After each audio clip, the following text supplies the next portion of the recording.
Bienvenue dans cette nouvelle vidéo dans laquelle on va voir ensemble comment faire pour créer des modèles de campagne. Donc un modèle de campagne, c'est une séquence de messages que vous avez définie qui pourra être utilisée et exploitée par l'intégralité de vos collaborateurs ou des membres de la même entreprise. Donc très pratique lorsque vous avez trouvé un message qui fonctionne, que vous l'avez testé dans votre marché, si vos collaborateurs, vos collègues souhaitent l'utiliser, ils peuvent parfaitement le faire. Donc la première chose à faire, c'est de vous rendre sur l'onglet Campagne, donc le deuxième onglet en haut à gauche dans le menu. Vous arrivez sur un écran qui ressemble à celui-ci et vous allez ici dans Modèle de campagne. Donc vous avez vos différents modèles de campagne que vous pouvez voir ici. Et donc ce qu'on va faire, c'est qu'on va cliquer sur Ajouter une campagne. Donc à droite de mon écran, j'ai le modèle de campagne avec les différents messages que j'ai déjà écrits au préalable. Et ensuite, on va compléter la séquence et la première chose à faire, c'est de définir le nom de votre campagne. Donc on va l'appeler modèle de test par exemple. Modèle de test, vidéo.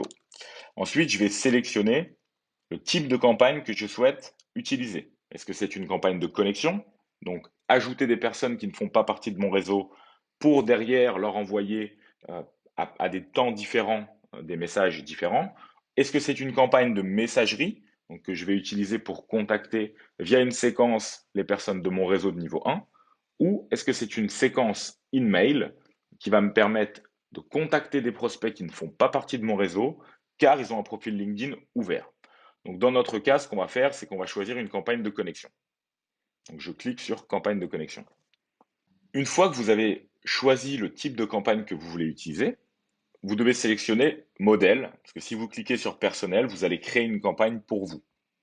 Le but est de créer un modèle qui pourra être exploité par tout le monde. Donc je clique sur créer une campagne. À cet endroit-là, je vais avoir les différentes étapes de ma campagne. Donc la première chose à faire, à droite, vous pouvez lire un petit peu les différents messages que j'ai créés. Ça peut être un exemple. Si vous n'avez pas d'inspiration, vous pouvez utiliser un exemple comme celui-ci. Sinon, je vous invite à télécharger notre livre blanc qui sera bientôt disponible ou à vous rendre sur notre site internet dans la partie blog où vous trouverez des exemples de messages à envoyer lors de la connexion et lors des différentes relances dans les différents scénarios possibles. Donc, la première chose à faire, c'est de venir sélectionner. Donc, quand vous avez créé votre séquence, votre premier message, donc message d'invitation, on l'ajoute.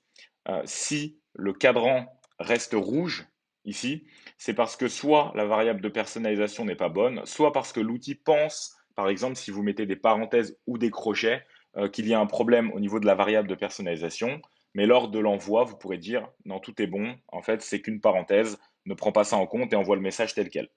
Donc là, je remplace la faute et j'ai mon premier message. Ensuite, ce que je vais faire, c'est que je vais créer 4 heures après l'acceptation un second message que je vais envoyer à mon prospect. Donc un petit message assez sympa. Donc là, vous avez un petit exemple.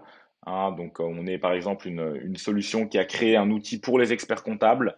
Et donc du coup, bah, je me permets de prendre contact avec vous car le nom de l'entreprise que j'ai appelé Payday, pour l'exemple, a développé une solution, un produit extrêmement facile à mettre en place pour votre entreprise avec les différents avantages du service à disposition des experts comptables de façon à créer et à gérer facilement vos fiches de paie pour vos clients. Voilà, est-ce que ces sujets vous concernent directement? Je serais ravi de vous en dire plus. Donc c'est une approche parmi tant d'autres. Je vous invite à faire des tests sur vos différentes campagnes avant de créer des modèles. Trouver une approche qui fonctionne dans votre secteur, avec votre activité, avec votre personne à votre cœur de cible. Et une fois que vous avez défini un modèle qui fonctionne, derrière, vous pouvez le mettre à disposition de vos collaborateurs.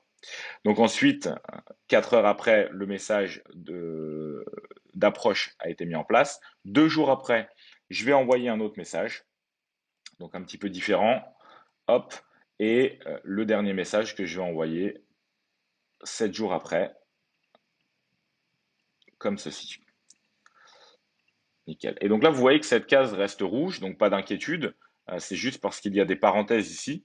Et comme je vous l'ai dit tout à l'heure, l'outil peut penser que c'est une variable de personnalisation, alors qu'en fait, ce n'est pas le cas. Donc une fois que vous avez créé vos différents messages, que votre séquence est prête, que vous vous êtes relu, qu'il n'y a pas de faute d'orthographe et que vous vous dites c'est bon, vous cliquez sur appliquer. Et là, à cet endroit-là, vous voyez, il y a un message qui vous dit peut-être que, attention, vous avez une erreur dans votre message ici. La variable de personnalisation est bonne. Ici, il y a d'autres parenthèses, mais qui ne sont pas des variables de personnalisation. Donc ici, il vous suffit de cliquer sur « Je confirme que le contenu de mes messages est correct ». Vous avez vérifié que toutes les balises sont bonnes. Il vous suffit de cliquer sur « Appliquer ». Très bien. Alors maintenant, ce qu'on va faire, c'est qu'on va aller sur le compte de Cyril, qui est mon associé, donc on est dans la même entreprise, et vous allez voir que lui maintenant peut accéder à ce modèle lors de la création d'une campagne. Je me suis donc connecté avec le compte de Cyril, mon associé. On est sur la même entreprise. Donc, si maintenant je clique sur campagne, modèle de campagne, vous voyez ici le modèle de campagne vidéo test que j'ai créé tout à l'heure est disponible. Et donc, Cyril peut tout simplement utiliser, exploiter les messages pour ses propres campagnes. Voilà, j'espère que cette vidéo vous a été utile. Si jamais vous avez la moindre question, vous pouvez vous rendre sur le site de startandlead.com et bien entendu, comme d'habitude, engager une conversation en bas à droite dans notre live chat et on vous répondra le plus rapidement possible. Voilà, je vous souhaite de passer une excellente journée.